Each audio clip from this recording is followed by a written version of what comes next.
Võtkem eeskuju soomlastest.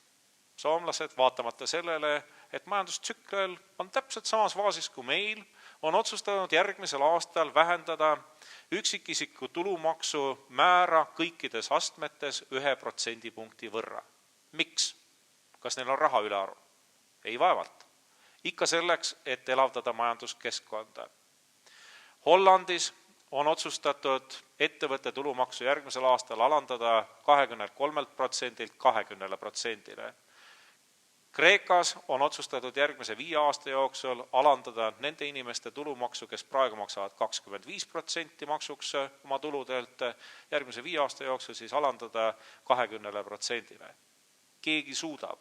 Meie paraku ei suutnud ja põhjus on eelkõige selles, et meie eelarve koostamise raamistik on jäik ja paindamatu.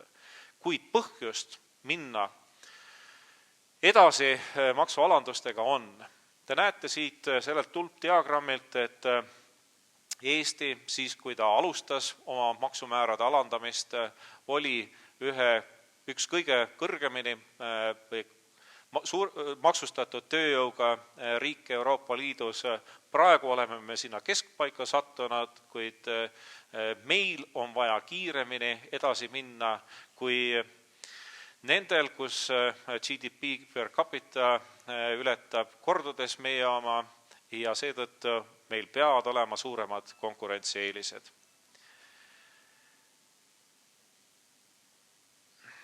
€1 äriühing või ilma eurota äriühing, see peab tulema. Heritage Foundationi tabelitest me näeme seda, et ettevõtte lõpetamine Eestis on aeglane ja ka ettevõtja jaoks kulukas, seetõttu saneerimisseadus, see ei ole niisugune Reformierakonna välja mõeldud toredus jälle, vaid see on hädavajalik selleks, et Eesti oleks investorite jaoks ka tulevikus atraktiivne.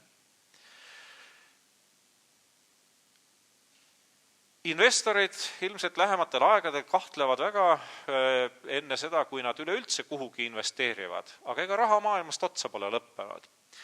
Arvata võib, et üks kindlamaid valdkondi, kuhu investeeringud hakkavad minema, on efektiivne energia tootmine.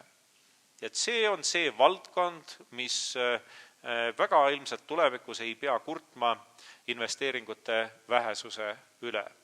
Eestis põlevkivi jätkub veel 30-40 aastaks selleks, et toota elektrienergiat meile, kuid me sõltume liialt ainult põlevkivist, me ei tea, mis juhtub süsinikdioksiidi emissiooni kvootidega ja põhimõtteliselt, kui me ka seda teame, ikkagi me oleme sunnitud nõustuma sellega, et põlevkivist elektri põletamine on suhteliselt vähetasuv võrreldes põlevkivist õli tootmisega.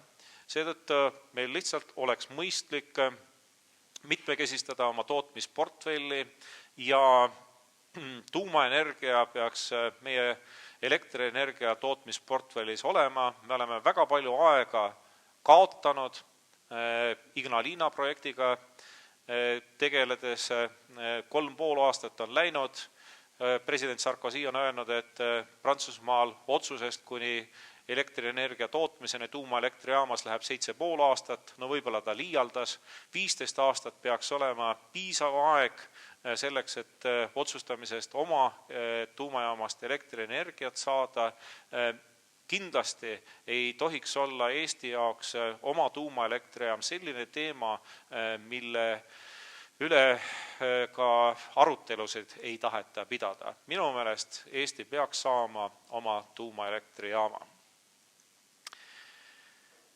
Eesti jaoks on ülimalt oluline ka meie energeetilises mõttes isoleeritud saare staatusest vabanemine ja see tähendab seda, et vaatamata sellele, et Soomes ei ole väga suurt ärihuvi Estlinki teise kaabli väljaehitamiseks, meie peame seisma selle eest, et see Estlinki teine kaabel valmiks ja meil on ka praegu suured lootused ja mitte ainult lootused, vaid ka konkreetne Läänemere ühenduste plaan Euroopa Euroopa Komisjonil välja töötatud, mis peaks omakorda tagama ka selle, et